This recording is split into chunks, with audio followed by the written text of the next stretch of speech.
Thank you everyone for joining us for this webinar on mixing for pop vocals presented by Vincent Casamatta. My name is Laura Lawrence and I'm the Global Marketing Director at Harman. Just a few things before we get started.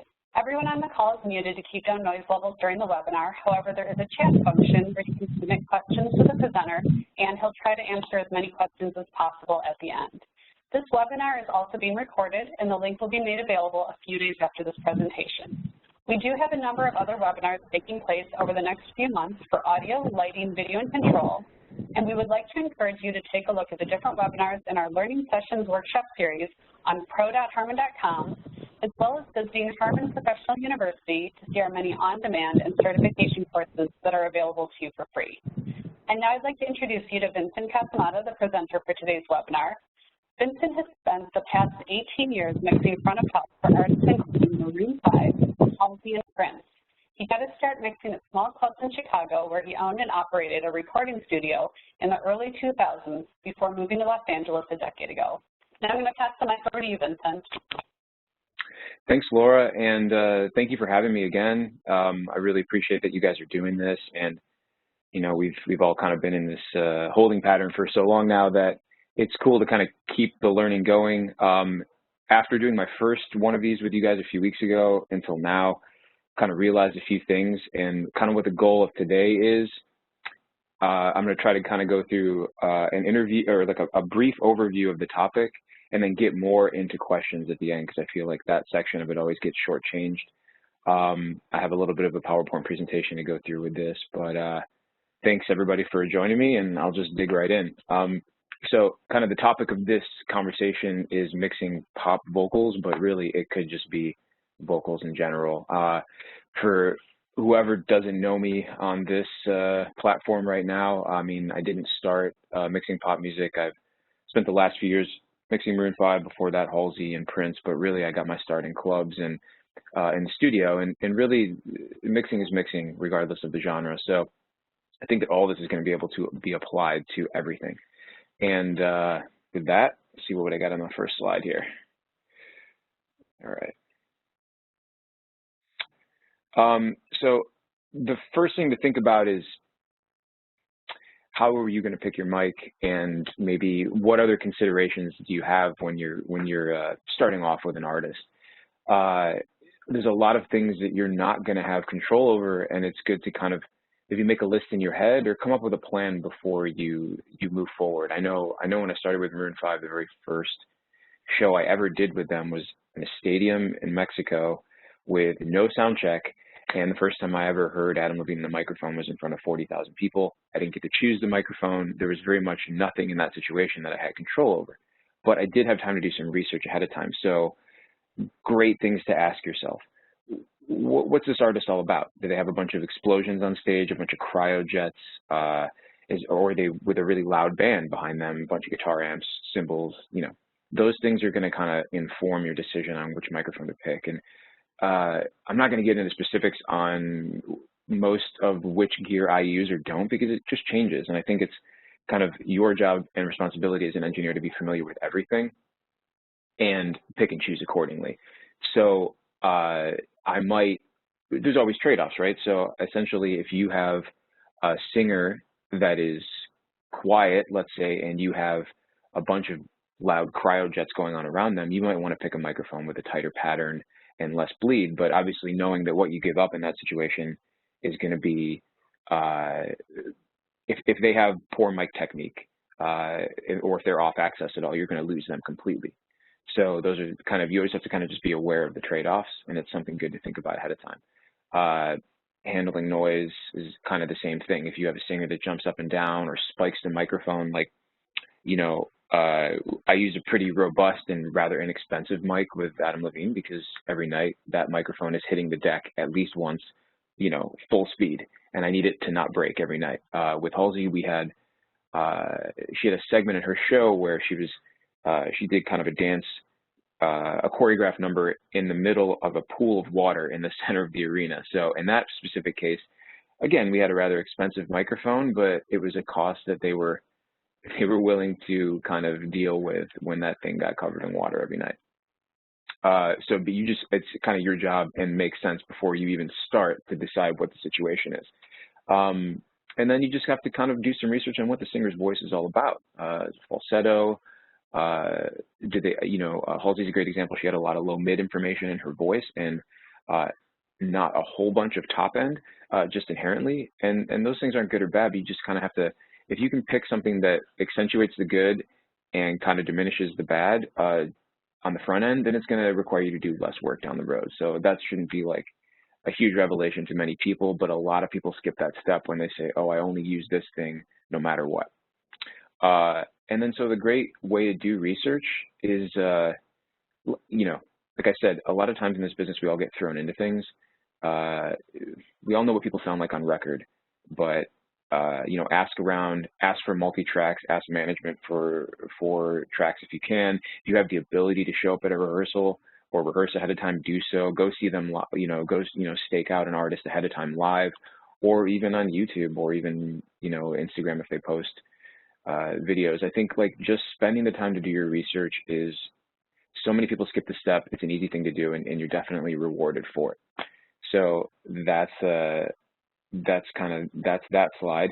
Here's just a quick picture of some other considerations when picking gear.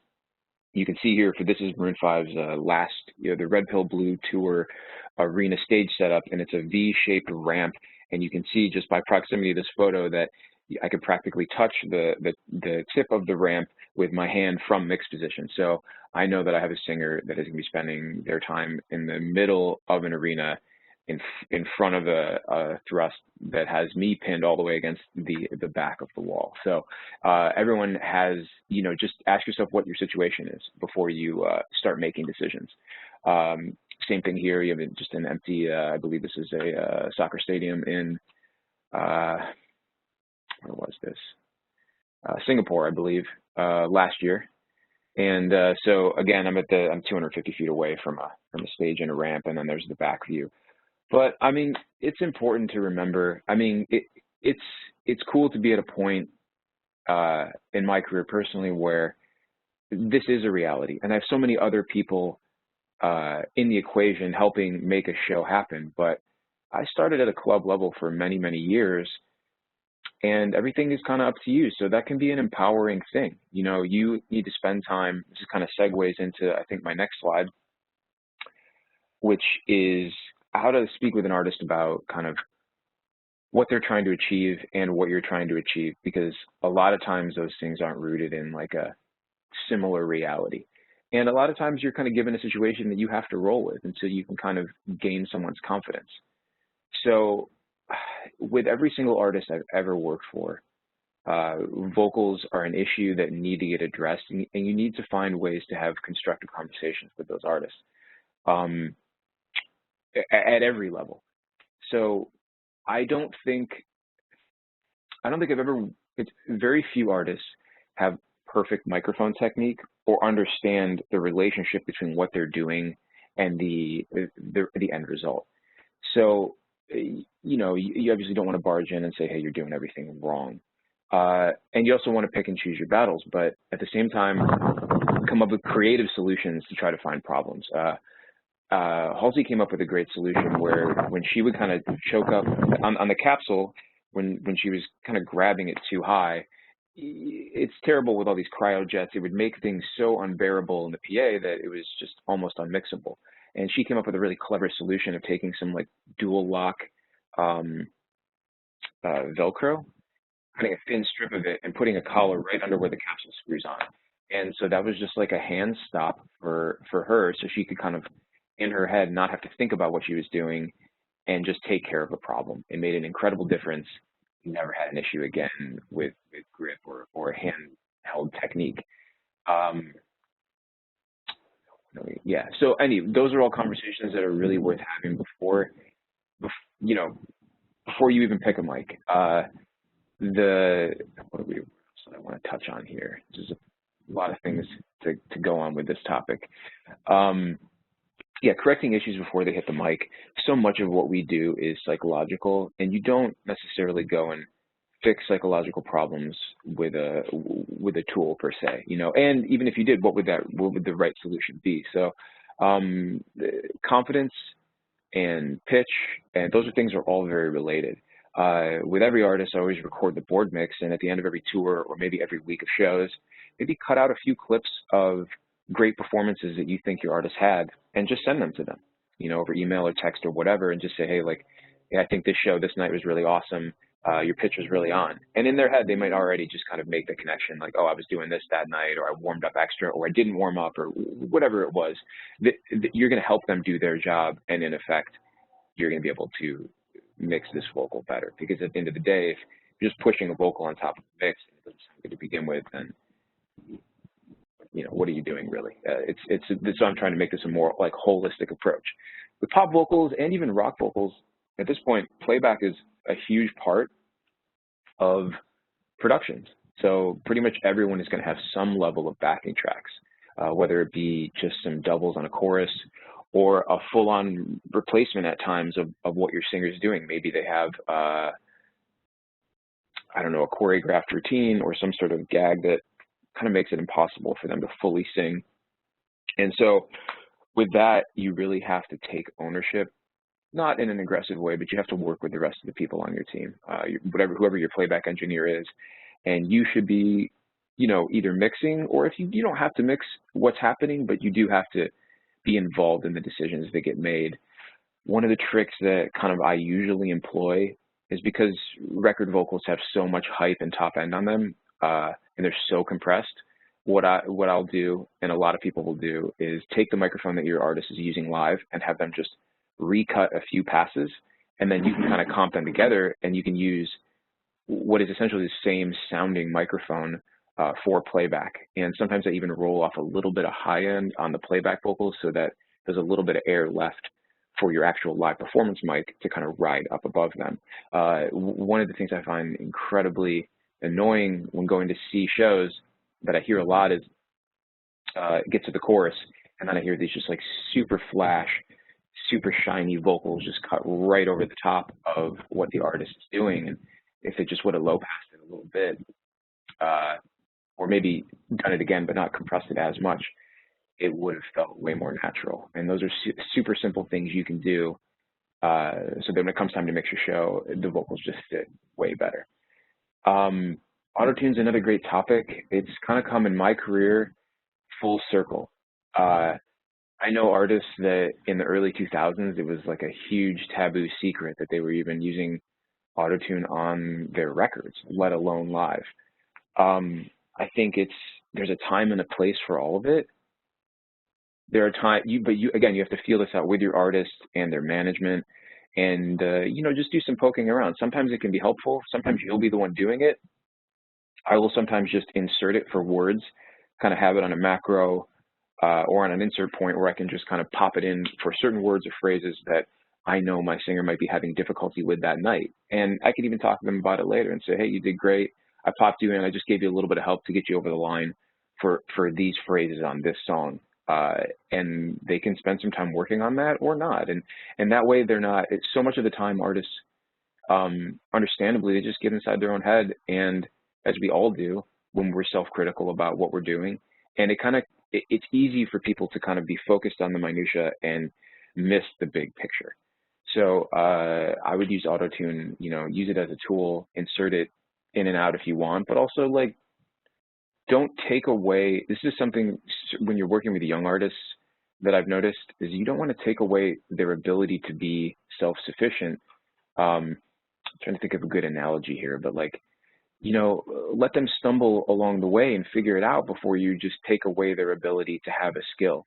I see a lot of young artists that could just go straight for auto-tune, and engineers, they go with the flow. But I think if you give an artist a few months to work on something and they figure it out, they're going to have much more confidence having solved the problem than you would have given them by just giving them the easy way out.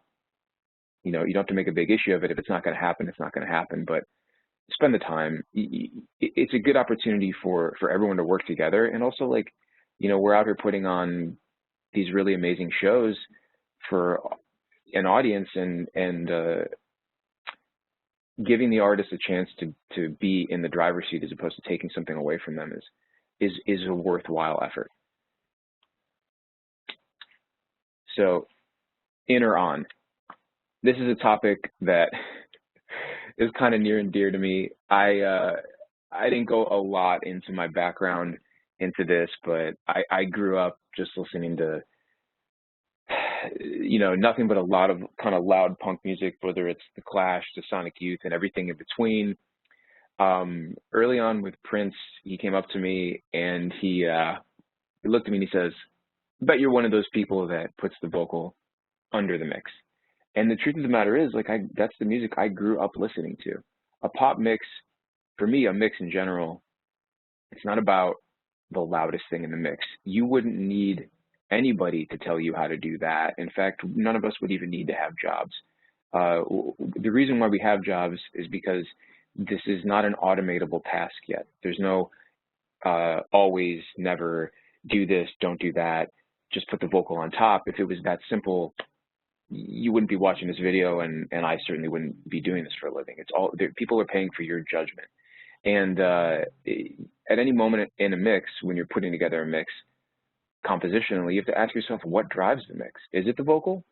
If you listen to like any classic Motown recording, you have kick and snare maybe up on the mix and vocal, but what you'll almost always notice is on the backbeat, a super loud and super dry tambourine just smashing above the mix, and then maybe for the chorus on the 8th note. But you'll notice it is exceptionally the loudest thing in the mix. Does that mean it's not a pop mix? Obviously it is. And so I think that, as you're putting together a mix, it's important to be deliberate and ask yourself, what is the most important thing in this moment, and how do I display that for everybody in the audience?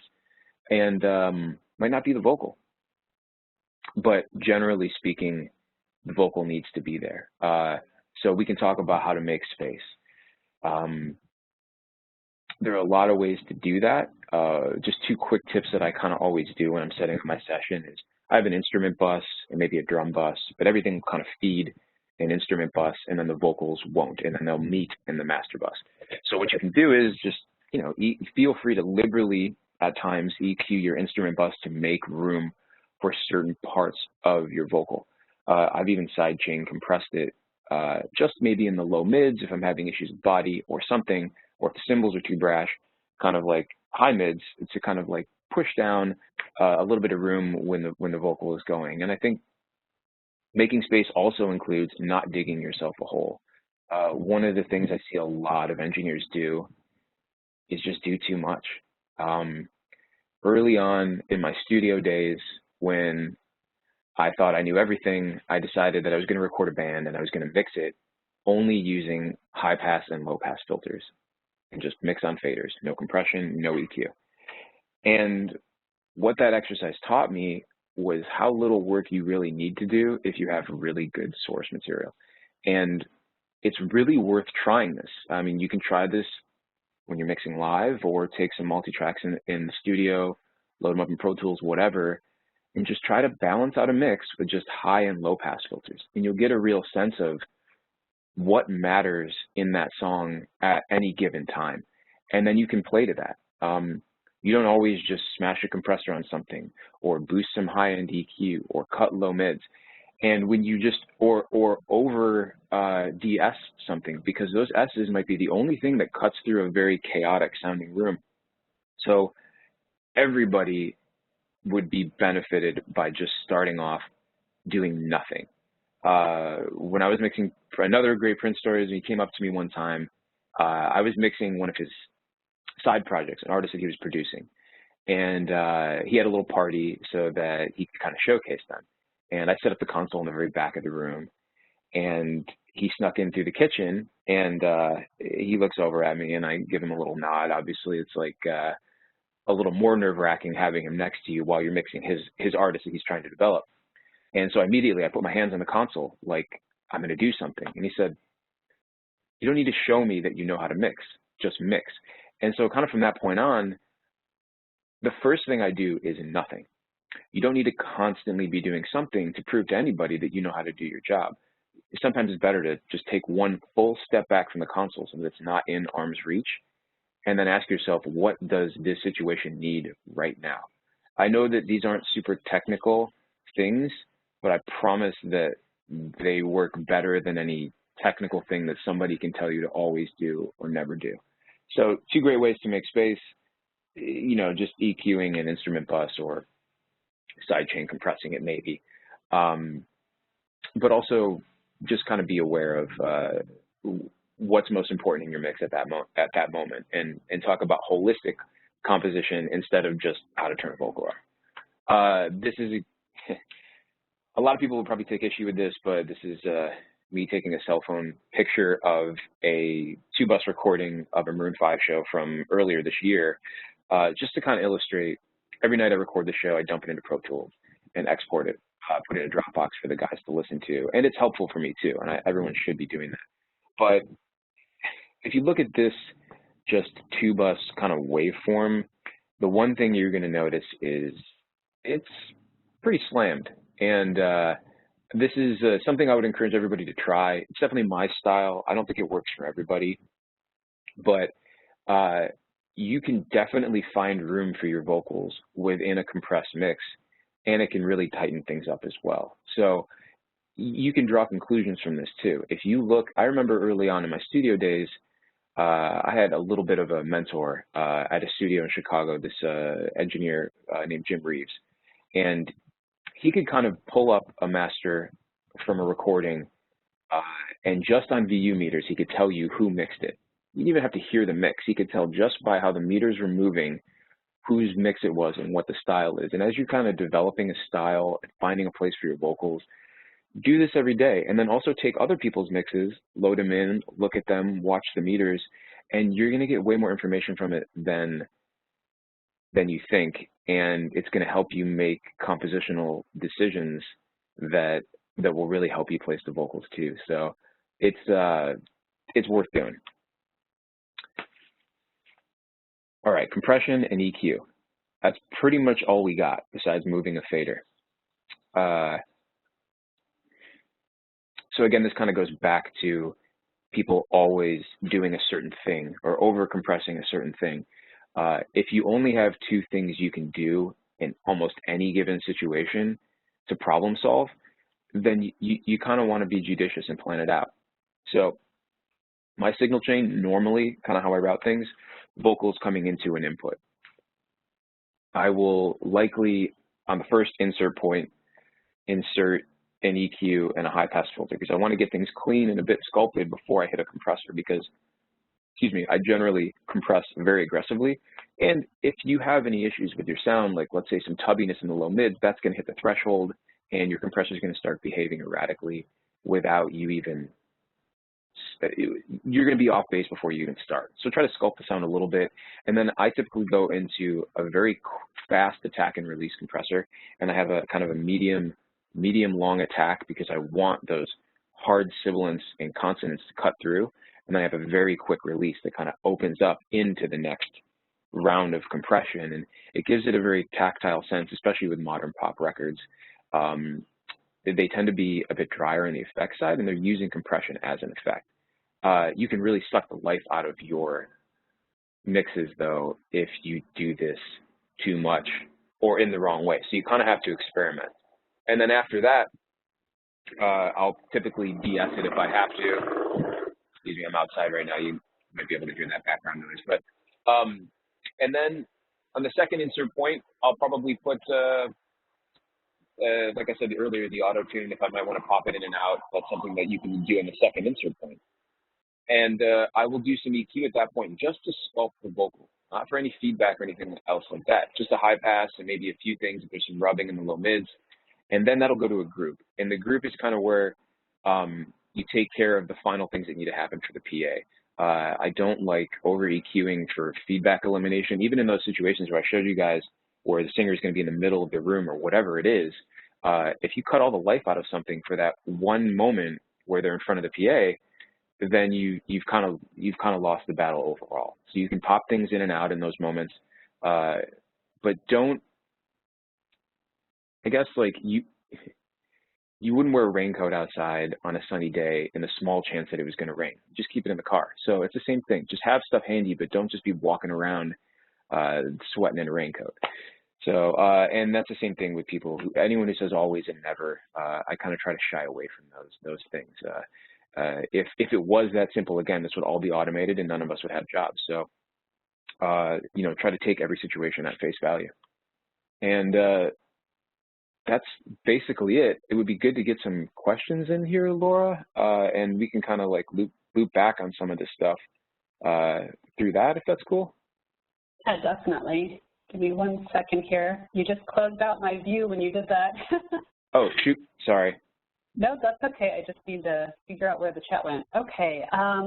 So we have a question asking which microphone would be, or which type of microphone would be best for vocals? Yeah, I mean, it's super simple. Just kind of like ask yourself. There's this chef on PBS that has been around for a million years, and everyone always asked him, "What's the right knife to use?" And he would always say, "The sharp one." So, you know, there's a million microphones. There's a few things when I pick them. I want to know what the singer's voice is all about. Find that out first, and then pick a microphone to match that. Secondarily, I like to go with things that aren't super boutique and flashy, things that have been around a long time. I'm very likely to use a $100 Shure SM58. It was, you know, or as opposed just as likely to use a $1,000 condenser microphone. I wouldn't use that fancy microphone if the singer had bad mic technique or a very loud stage. So, not a very specific answer, but just you know, that's how I kind of determine. Okay, then we had a question asking what type of experience has happened to you on the road that was unexpected, and how did you deal with it? I mean, on the technical side, I mean, there's a million things. Every day is complete chaos, essentially. I think a lot of what being on the road is just surviving the situation so that you can kind of live to do it again tomorrow. On the technical sense, a million things can go wrong, and they do. Last year, about 3 minutes before a show started at the arena in Paris with Maroon 5, half the power service to the building went out, and it was right before the downbeat. So cooler heads always prevail, and this is when you find out what your team is really made of. So you in that situation, we just power everything down and wait for the call. But there are plenty of times with an artist where things might happen where you find yourself in a situation that what's a good one? I'm trying to think of a good anecdote here. Sometimes they're hard on the spot. I once worked with an artist and they were having a hard time. That's probably not a good story to tell for this. On the technical side, just cooler heads are always good, and I'll think of another good story for just the non-technical side. If we get some more questions that came in, are there any compression techniques you can? Oops. Are there any compression techniques? Can you hear me? I can now, yeah. Okay. Are there any compression techniques you can offer for a loud singer that talks softly between songs? That's really great. I've actually dealt with the opposite of that a bunch. That's a good problem to have. There's a few ways you could deal with this. I wouldn't actually try to find one compression setting for both. I might duplicate that person onto 2 faders and have a talking fader and a singing fader. And then you can kind of treat them completely separately. And that helps for me when I'm kind of routing everything to a vocal bus. That way you can just have 2 separate inputs for 2 separate scenarios. All right, we have a request for your greatest Prince story. You know, the good thing is that, you know, I don't know if that NDA I signed is valid anymore, but there's way too many that are tied for first place. But I got a good one that I'll tell. It's a bit long. I'll try to make it as concise as possible, but this was another scenario where I was mixing one of the artists that he was producing, and he would throw these parties at Paisley Park, and people would show up, and then eventually at some point in the evening he would put the band on stage. So he put the band on stage in there was 2 venues there, kind of a smaller club and then the larger arena production space. So we were in the club, and I was all in the way in the back on a Heritage 3000, and that's only significant because on analog consoles, you actually have to put a piece of tape down and write out the name of every channel. So a few songs in, Prince comes over, and he's standing next to me, and he's looking at the band, And first he's kind of mimicking like, turn the bass up or, snare hat, something down, whatever, vocal, giving me hand signals. And then the song after that, he waves me aside and I'm thinking, man, I'm toast. This is not good. And he moves in and he's mixing. The first 24 channels are rhythm section, and then kind of the second half of the board is vocals and some other melodic instruments. And so after a few more songs of him mixing, he waves me in and we're both mixing together. And then at one point there's a fader. There's a fader that was marked percussion. It was like a sampler. It said sampler. And it was turned all the way down and muted. And he looked at me like, what are you doing? You're an idiot. You have this sampler turned off. I can't hear it. I can see the meter flashing. And so he unmutes it and brings it to the top of the fader. But before he gets there, I grab his hand and slam it back down because I didn't relabel it, but it was the click track. And we didn't want the click track in the PA. So my best Prince story is when I freaked out on him and a lot of expletives grabbed him and slammed the click fader down and managed to not get fired for doing it.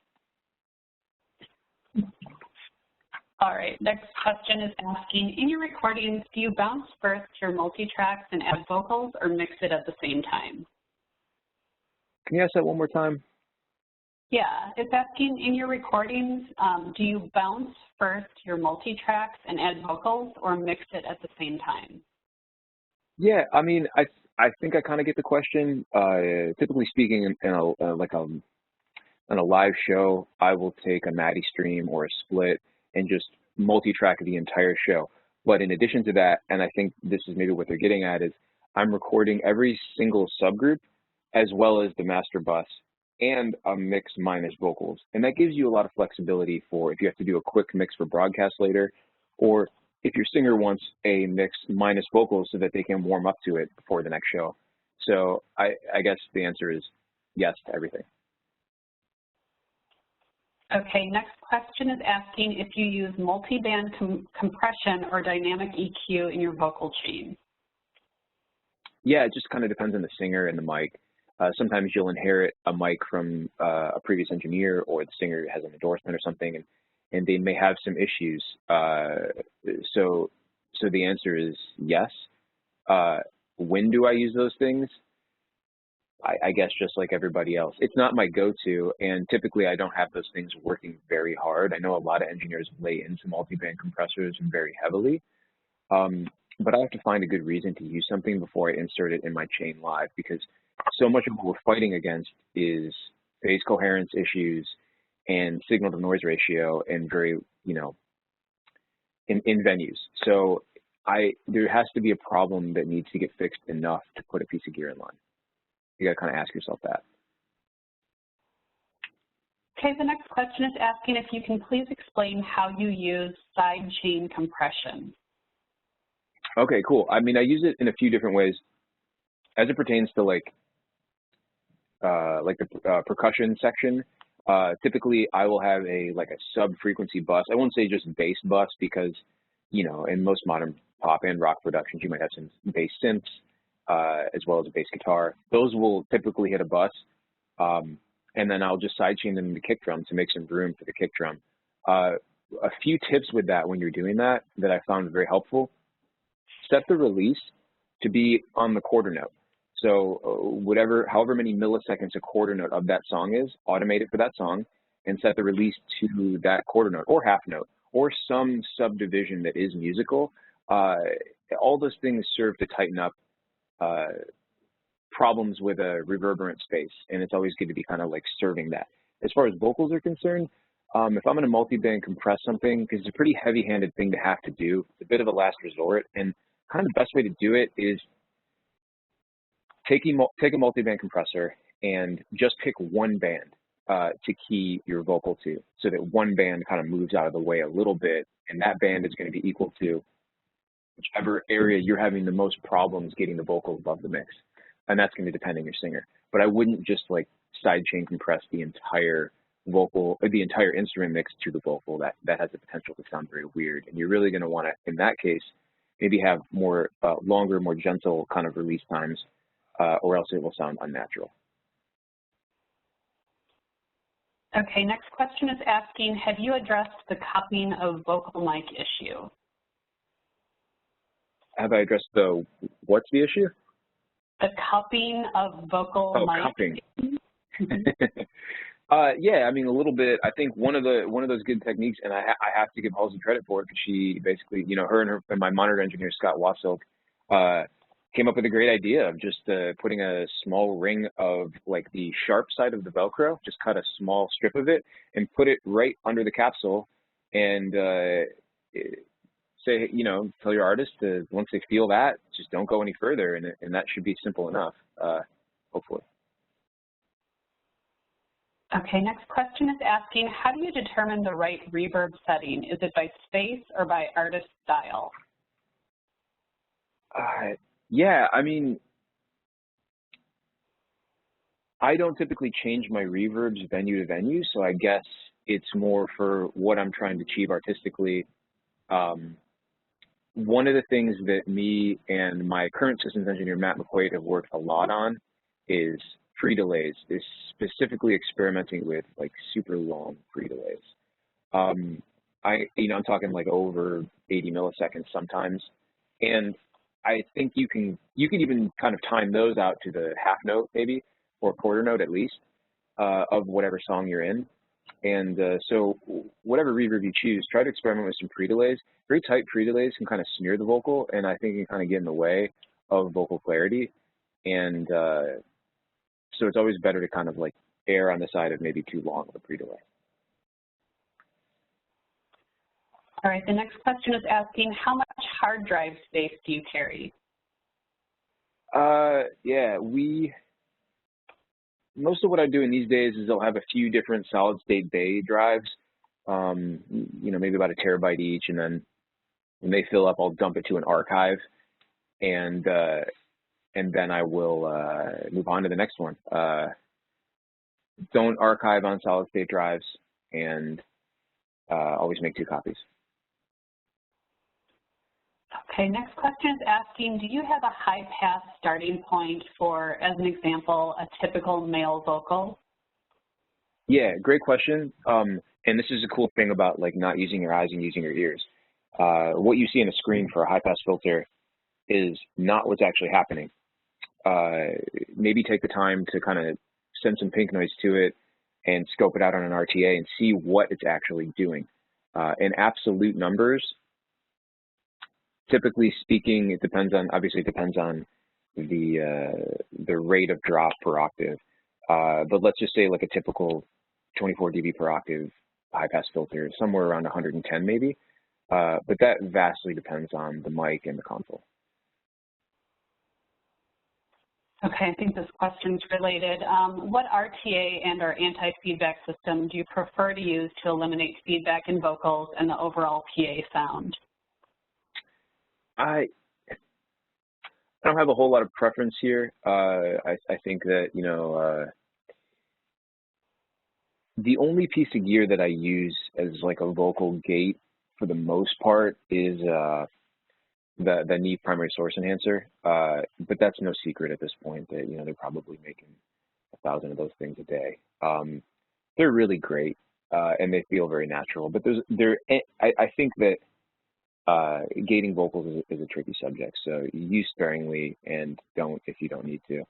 As far as system EQ, honestly, I might get some flack for this because I sometimes I'll just rip into the EQ on the console. I won't even care. If I have a good systems engineer, I'll just ask them to do it or just do it very quickly. Sometimes getting it done is more important than how nice the gear is. Okay, the next question is asking, does the tune or texture of microphone matter? If it does, will the compression and EQ change?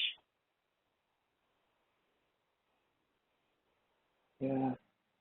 I mean, I guess, if you have a different microphone, you're going to be compressing it differently.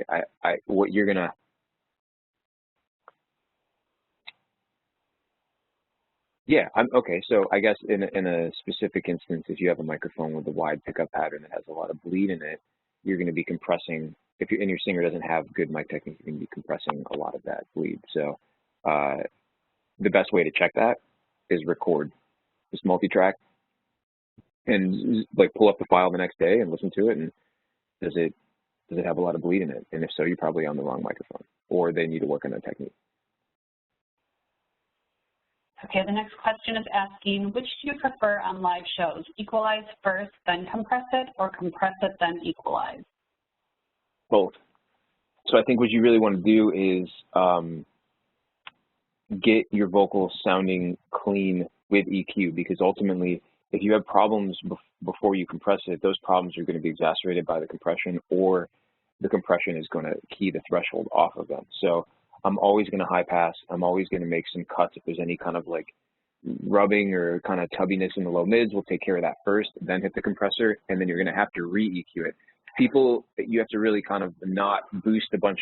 Don't do a lot of boosting into a compressor too, unless you're trying to go for that effect. So typically any boosting or air I might add will be after the end of the compressor. Okay, it looks like that was the last question that came in. Did you have anything else you wanted to add, Vincent? No, that's kind of it for like an overview of this topic, but I appreciate all the questions. Absolutely. Thank you so much for presenting. As always, it's a pleasure to have you on our webinars. And thank you everyone for attending. If you want to see any upcoming sessions, you can look at the full calendar at pro.harman.com. And as a reminder, this was recorded and it will be posted out to our YouTube channels within a few days. So thanks everyone and have a great day. Thanks.